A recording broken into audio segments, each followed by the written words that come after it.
Hello, and welcome to Owning It, the podcast that celebrates the inspiring choices made by women who refuse to simply follow the crowd and chose the road less traveled.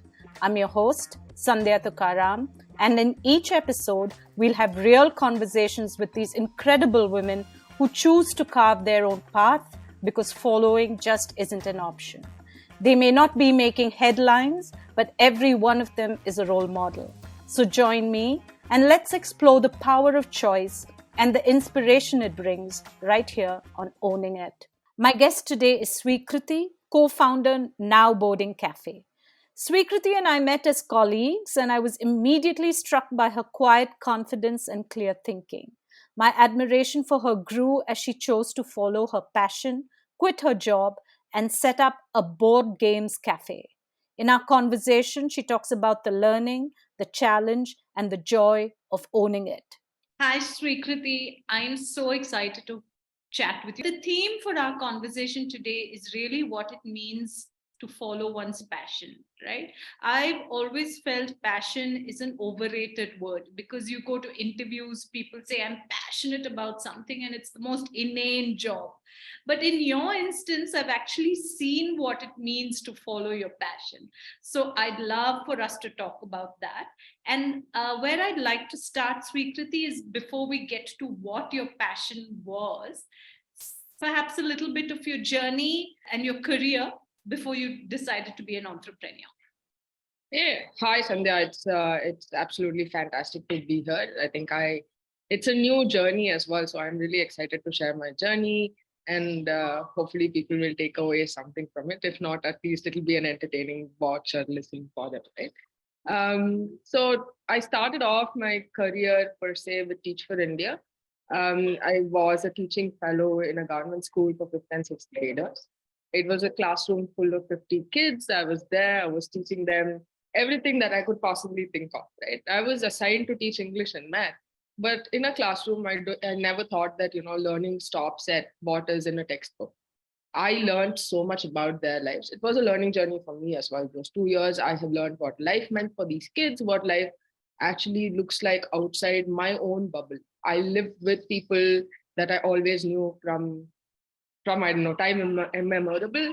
There was a certain style of living that we had, and that was the only life I knew. So for me to go into this zone, into this arena, was completely new, and it taught me so much about life. So yeah, that's how I started off. I loved the education space. I just loved the amount of joy the classroom had. Right.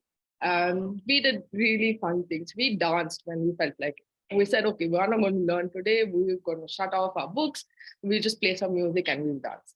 So that was my classroom. It was an absolute place of fun.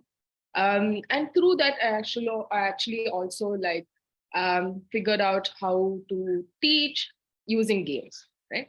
We would play hopscotch to be able to do addition. Then we did like a fest to be able to learn profit and loss. So kids had like I wish you were my teacher, but yeah. I wish I was my teacher also. Yeah, so kids actually made like pani puri. They figured what are the ingredients that go into making pani puri. They figured how much it would cost, and then they came up with their own model of how much they should charge to be able to make a profit and things like that. So yeah, it was very fun, and I was like, oh, this is really cool. Like if we would all learn like this, that'd be awesome. So how can I bring more game elements into the classroom? And I continuously experimented with that. That was my journey with Teach for India. I stayed there for another 2 years. I was a program manager as well. So I had about 15 fellows working with me. And I was taking care of all of their classrooms, how the fellows themselves became better or became the version of themselves that they envisioned for. Right.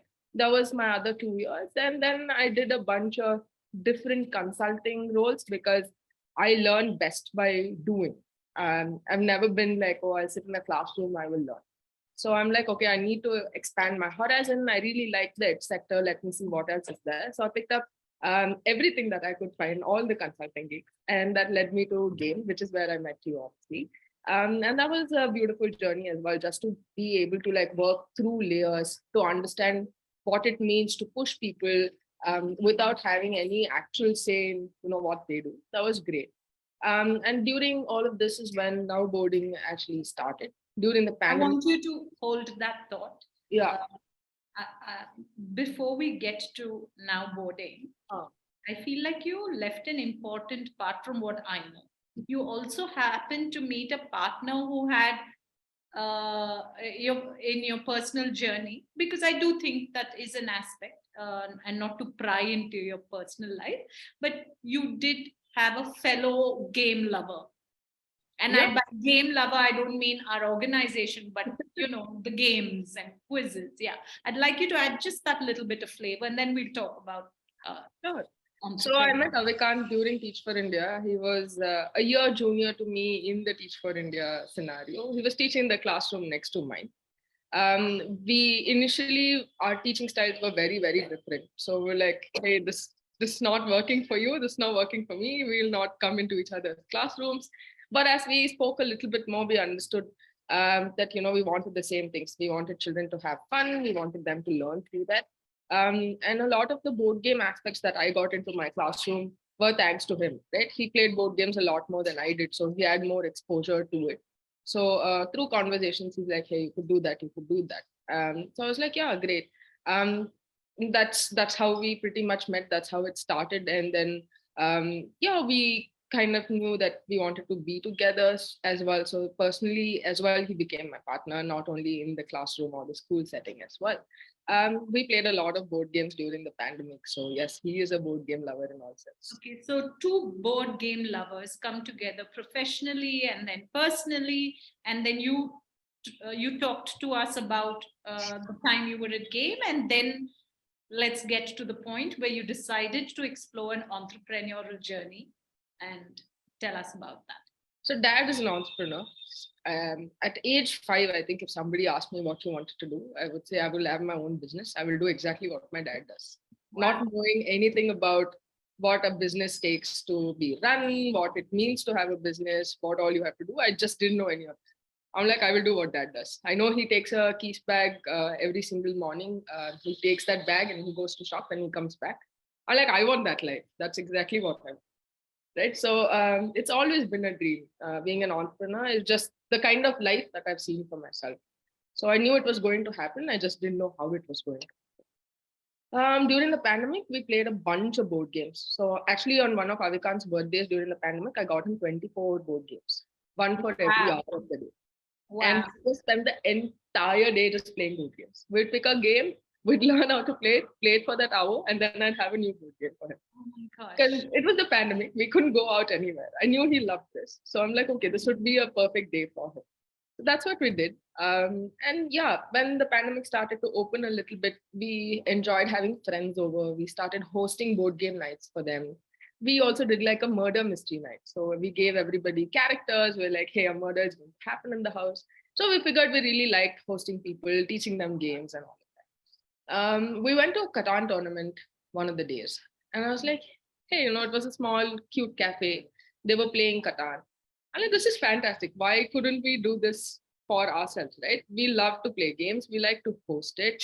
Both Avikant and I have had a penchant for food, for like cooking or presenting food. I'm like, yeah, I think it all falls into place with this. So let's just do that. That's how the idea actually started. Roped in my brother as well. He's like, okay, we'll do that. Sounds good. I think it's also all of the pent up energy from the pandemic. Like, yeah, we can do whatever. The world has opened up now. So we were at it. And it's not the first time we had an idea. We've had multiple crazy ideas, but we kept at it. I think that was what was the change this time. Pushed my dad into giving me a space in his building. I'm like, I'm going to pay you rent. I don't care. I'm going to start paying right away. You have to give me a place. And it took a little bit of convincing because obviously he doesn't necessarily play board games. He's like, what is this random idea you've come up with? There's so many cafes. Not going to happen.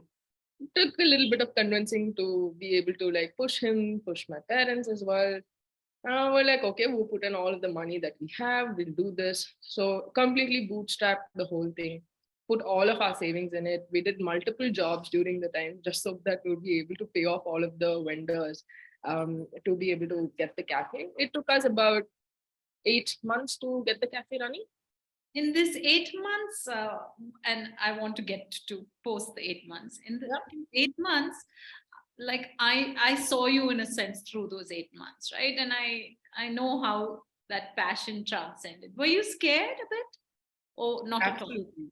I was all the time scared, right? I knew a life wherein the first of the month I would get a salary. I knew what the salary was.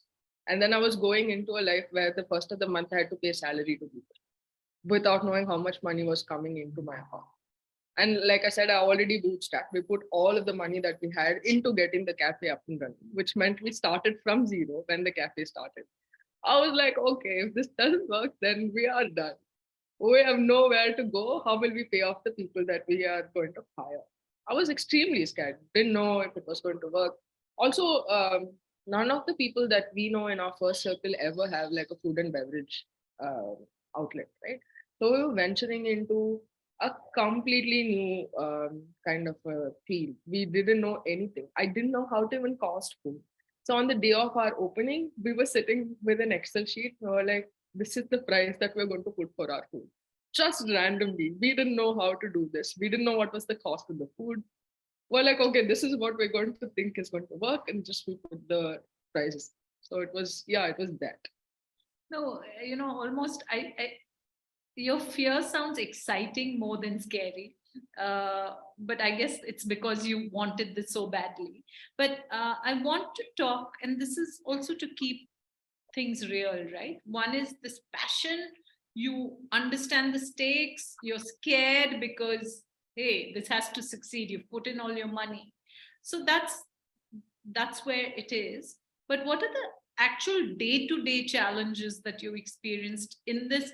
We'll talk about once the cafe was launched, but while you were launching, setting up shop in a sense. Again, like just figuring out the entire premise of setting up a cafe was new. So when we started, and when I say 8 months, it's not 8 months that it took for construction. It's the 8 months that when we didn't have a business plan. We just had like a random idea where like, this is a great idea, this is going to work. We have no idea how it's going to work, right? So just like creating a business plan, just understanding, hey, how much money should come, how much money is going to go out, is this a viable thing, is it going to be feasible, all of those things as well.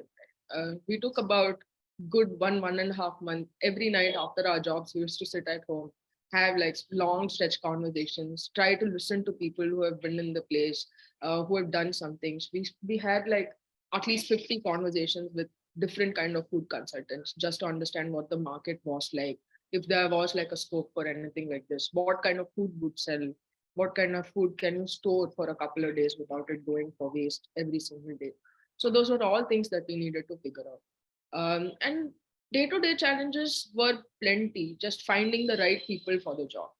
Per se, we're all young in the scope of things or in the realm of things, and young to business. We have never done a business before. Um, it's like at a job, it's very, I think, sorted out, laid out for you. You come into a job, somebody is there to tell you, hey, you have to do 4 tasks this day, and your day will be done. But when I went into the day of building onboarding, I had no idea what would happen in the day. I knew that there were construction workers at the cafe. I knew that I needed to speak to vendors, but I never knew what the outcome of this was going to be. Just like pushing all of them. Again, it's a lot of responsibility without any authority. You're just pushing them. You're responsible for the cafe to like get done, but you have no authority over them, especially being a woman talking to like construction workers who are in their mid 40s, mid 50s, getting them to listen to you was like an absolute nightmare. They just wouldn't listen. And understandable for that. And you, sorry to interrupt there, but because it came out naturally, and I didn't want to push the gender thing, but you do think there was a difference in the way they responded to Avikant, and there's a way they responded to you? For sure. I think far the difference was how they responded to my dad as opposed to me. I think a little bit of ageism and a little bit of sexism both play in there. Just when they look at us, they're like young kids who don't know anything. So they know that they can take us for a ride. I genuinely don't know what it takes to build a wall before I got the cafe done. Right. And I'm like, okay, so build a wall here, but I don't know how to check if the wall was built right. I don't know if it is correct. But when my dad came in, he knew what it was. He's gotten like my house built. He's gotten like a building built. So he has more experience than I do. So when he's saying, and when he actually knows what it takes to do it, they listen to him a lot more than they would listen to But somebody. then that's not necessarily ageism and sexism. That's probably because he knew and you didn't know, or you felt. For sure, a lot of things I didn't know. But again, people take you for a ride because they think that you don't. Yeah.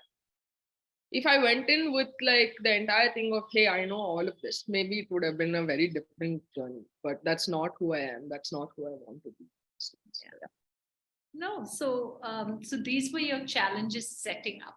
Yeah. Tell me about day one. You referenced it a bit, and I want to talk about it's what now 6 months since now boarding has been 4 official. months. 4 months. Yeah. So tell us about your 4-month-old baby.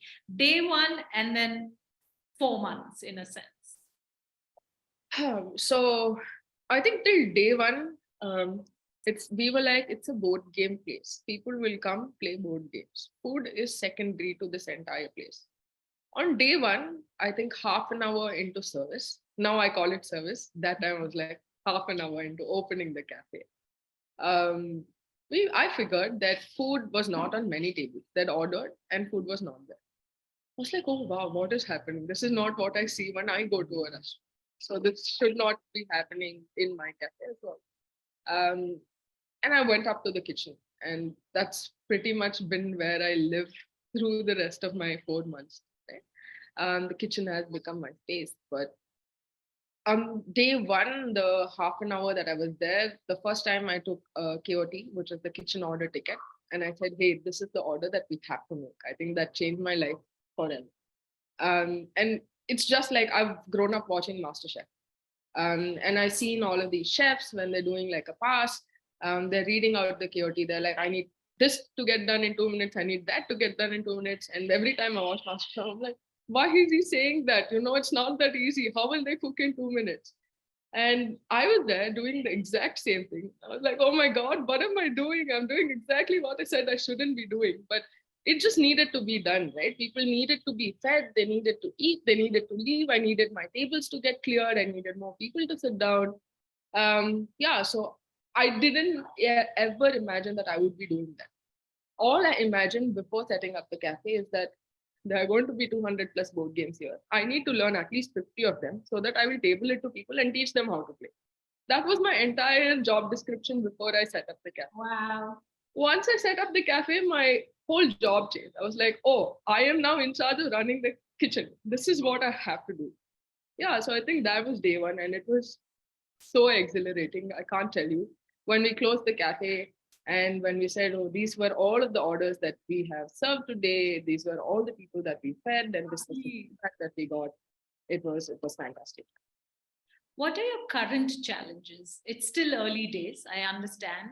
But there were challenges setting up a business. You bootstrap, you put it all in.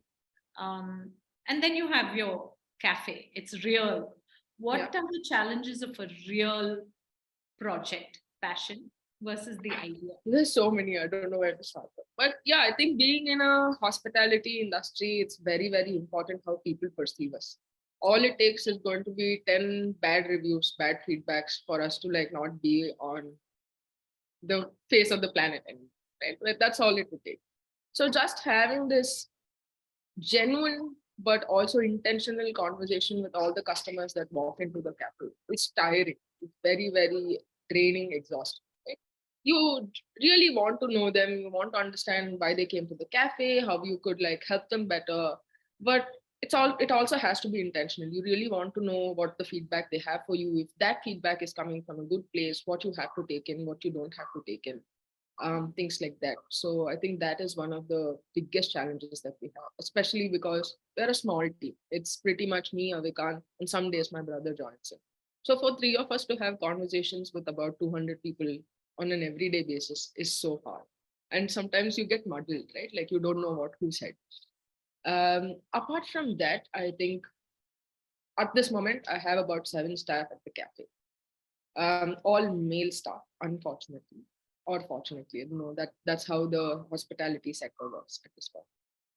So when you put 7 men in a room, there's bound to be innumerable amount of ego clashes.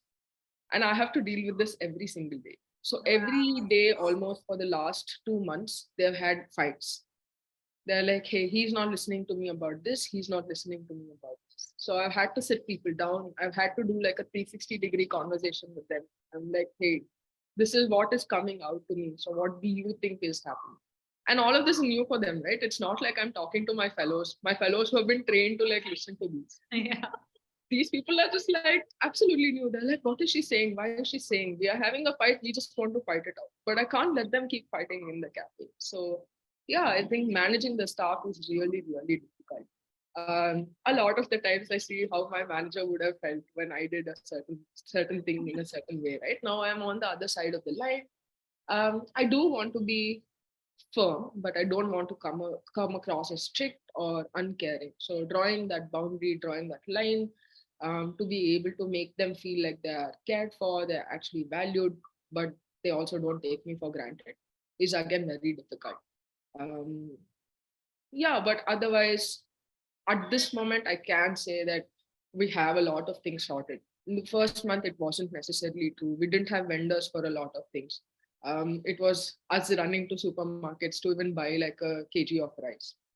We did all of that through the first month because we didn't have any vendors in place. We didn't know who to go, where to get things from. So we did multiple trips to Metro, multiple trips to DMart on like a weekly basis without knowing how much we needed. So in middle of the service, many a times we have ran out of milk, we have ran out of paneer, and we're Instamarting all of this. We're like ordering there, we need this, we need to be able to make a milkshake, but we don't have milk. I'm like, Instamart, can you reach here? So all of that used to happen. But yeah, I think now we are in a much better place. We are able to predict how much the sale is going to be the next day, how much ingredients would we need for it. All of those were learnings, definitely. Uh, you know, before we talk about now what now you've got the first baby out, you spoke about really understanding your customer, the people who come in and really make your now boarding a success. Was there anything significant from the feedback they shared that you changed? So our price point was a little bit jarring for a lot of people. People weren't used to paying for games. They're like, hey, why can't you just give us the games for free? Well, like we're just not like giving the games. We're giving you our time. We're giving you a service. We have to tell you that, we will stand here. We spend a lot of time to be able to teach you to play. So I think we started off pricing the board games a lot higher than we currently have. So we listened to people. We said, this is not what they want to pay for. Maybe at a later stage, when they do know that, they have to pay for board games, we will be able to change it back And to the joy and the experience, because it's not just about the food, it's the experience you're creating that no other cafe offers, at least. Absolutely. And like I said, our ideas were centered around board games, but people kind of perceived it as a place where food was available and games were on the side. So we're like, okay, we will listen to that as well. While we want to keep at it, where we want to build a community of board gamers who will continuously visit the place, play like a bunch of different board games, we cannot sustain ourselves just because of that community. Right? We have to like look at people who will come here to eat and then play games on the side. So we listened to all of that. We expanded our menu a lot more post the feedback that we got. So we started off with a 25 dish menu. We currently at a 50 dish menu. So we expanded our menu. We've been very, very strong and stringent about the quality of our food. If there is a single plate that I'm not happy about, we don't serve it. We make it again, we serve it.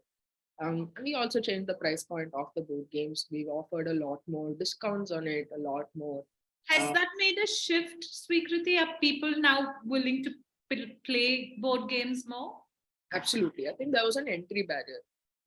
It's a new thing, right? You don't know why you're paying for it. You can play Uno at home. So why should you pay for Uno and play it at the cafe? Because when they come in, they see all of these games. A lot of people don't even know their games. They think they're books, right? So that's how nascent the market here is.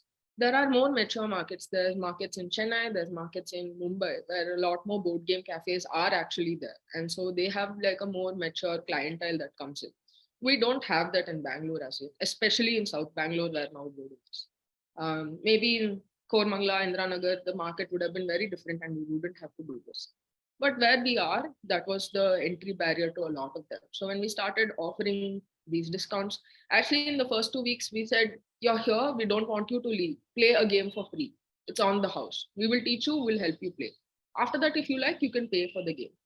So we did a lot of that. And a lot of those people actually come back. They come back and tell us, hey, we didn't understand at that point of time, but I see it. I see how much effort that goes in it. I see how much effort you guys put in to learn the game, to be able to teach us in a way that, we are able to play it in 5 minutes of you explaining it, as opposed to like having to spend 45 minutes to read the booklet and then play a game, which is where we would have lost the plot. We wouldn't have ever gotten to play it. Yeah, so that's made a huge difference. That's lovely, right? When you see that shift actually happening. But I want to, we spoke about challenges, we spoke about passion. I want to leave this conversation with two things. One is, tell me the most positive and inspiring feedback, motivating feedback that you've had, and then perhaps a little bit of what now. I think a lot of really heartwarming feedback comes from any table that really enjoys their game. One specific instance that I get to mind is a group of 8 people. It's a family. So I think, 4 adults, like older people, 50 plus, and 4 youngsters came into the cafe, they started off saying that they would play only for half an hour and they didn't order any food. And they sat for 3 hours at the cafe playing multiple different games. And it's generally really hard to be able to cater to a group that has so much variance in age. It's very easy if you're a college crowd coming in, or if you're an older group coming. But when you have this variance, it's very hard. And I spent most part of these 3 hours with them, teaching them different games. And when they left, they said it's the best evening they had. And they saw the amount of effort that we put in just to be able to teach them the game. They're like, I don't think that any other place could do this. I didn't even know that all of you own the cafe. You didn't look like that. I'm like, yeah, that's great. That's exactly how we want you to perceive it. We don't want to come across as people who own the cafe or anything. We are here to provide you a service, and we only want you to go back happy about it. So yeah, that was really, really nice. So to be able to convert them from people who would want to play only for half an hour to people who play for 3 hours was fantastic. And those are one of our most frequent repeat customers. They'll come back almost every week since we have began. Wow. So yeah, I think that was really, really cool. And now what for now boarding? I see now boarding as 2 parts, actually. Now boarding an entity and now boarding cafe, a cafe, right? For the cafe, obviously I want to multiply the cafe, put it in different locations. We have had people come in from Whitefield, Madhepura, saying, hey, they don't have something like that there and they would love it if there was a cafe like that. So just the ability to be able to multiply this in different locations is very true, very possible. So we definitely want to do that at some point of time when we know what an year into running a cafe looks like and we'll be able to do that. That's when we would like to do that. But for now boarding the entity, like I said, this entire thing started off because we loved playing games with children. So we do want to create a curriculum around board games. Children are just playing board games, but they're actually learning a lot of stuff. That's the entire idea of the curriculum. We're working with Christ University to be able to do that. We start off with college kids because more palatable. And then we see how we do that with school kids. We would also think there is a corporate angle to this somewhere. Do this for team building events, corporate retreats, things like that. And those are big plans. Sweekruthi, more power to you. It's lovely to see passion come alive. Thank you for sharing so freely and openly. Thank you so much, Sandhya. It was really, really nice talking to you. Thank you for joining us on Owning It. With every conversation with women who are taking control of their narrative, I'm constantly inspired. Don't forget to tune into the next conversation with yet another woman choosing her own path and owning it.